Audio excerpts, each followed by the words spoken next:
Minu nimi on Toomas Tammer, olen Venten osaühingu asutaja ja täna täidan müügijuhi rolli majas.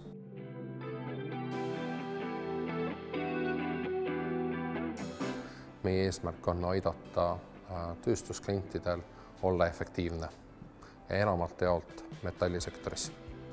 Minu teekond sellesse valdkonda algas tegelikult mõnevõrra värviliselt. Ma olin töötlevas tööstuses tööl ja paralleelselt õppisin ka ülikoolis masinehitust. Ja oma tolleaegselt koostööpartnerilt sai küsitud, et ole hea, Aleksei, aita mul mõista, kuidas see konkreetne tööriist töötab. Ja selle peale ma sain tagasiside, et see on üsna keeruline, see ei pruugi sellest aru saada. Mina mõtlesin, et kui keeruline see ikka olla saab. Võtsin mõne raamatu, lugesin läbi, tekkis suurem huvi, sai külastatud antud tööriista võtmes ka erinevaid Euroopa tootmisi. Tegin ka lõpuks oma lõputöö sõrmfreeside taastamise peale ja kui efektiivne on siis mingit sõrmfreese oma tootmises kasutada. Ja üsna pea sai hakatud neid samu tööriiste siis maale tooma oma tööenda jaoks. Ja sealt see äri vaikselt kasvas.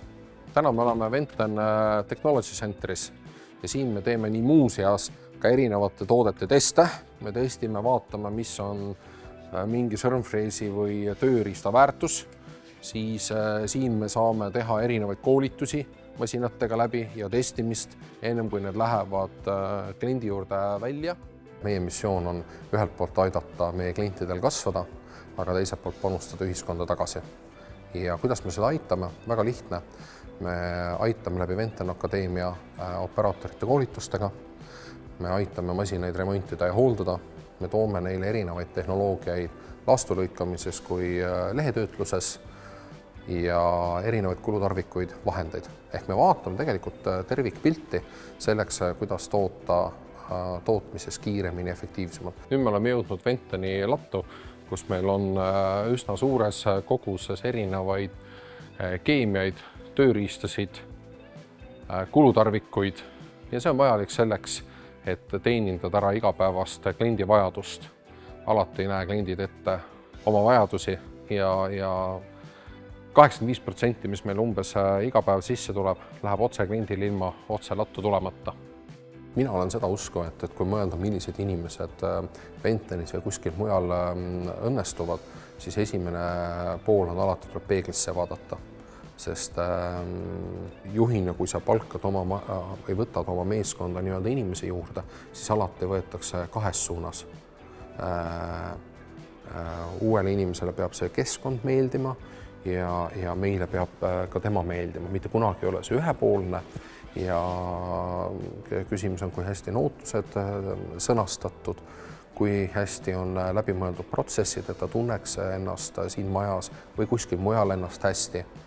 No nii, nüüd me oleme jõudnud hooldusüksusesse, kus meil on ka ostuinimesed. Oi, näe Martti, väga äge. Tere Toomas. Räägi, kuidas meil Norma installatsioon läheb? Normas installatsioon kestab juba 2 nädalat. Selle 3 päevaga lõpetame ära, väga sujuv. Klient on rahul. Mitu inimest meil seal on? Meil on seal 3 inimest. Vägev, thanks. Meie inimeste silm särab väga hästi. Meil on väga erineva kultuuri tagataustaga inimesi majas. Täna on meil muutunud eesti keele enamalt jaolt inglise keele peale, kuna meil on hästi palju kolleege ka Lätist ja Leedust.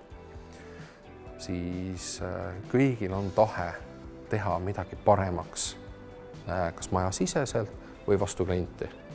Ja see on päris äge. Täna on meid 49 inimest. Vahepeal on toimunud üsna suur kasvamine, et kui me ennem olime ainult lokaalsemalt, pigem Harjumaal tegutsev pisik ettevõte, siis täna me toimetame üle Baltikumi. Nüüd me oleme jõudnud Tallinna müügitiimi juurde, kus meil istuvad kolleeg Georg, Lauri, mina ise, Timo ja kolleeg Raivo. Kolleeg Raivo siin igapäevaselt aitab ja toimetab hooldusega, et saada hoolduslepingut korda. Jah, no selge. Kui mõelda selle peale, et ettevõtlus tähendab kogu aeg pidevat õppimist, siis omal ajal sai ülikool läbi käidud. Minu jaoks on ülikool või üldse koolitee olnud üks osa õppeperioodist. Täna olles ettevõtja, see on täpselt samamoodi elu õpetab. samamoodi olles 2 lapsele isa, siis need 2 mõnusat last on nagu väga hästi õpetanud kohusetundlikkust, järjepidevust, kannatlikkust. Samamoodi on ka tänases töös, et iga päev õpid midagi uut.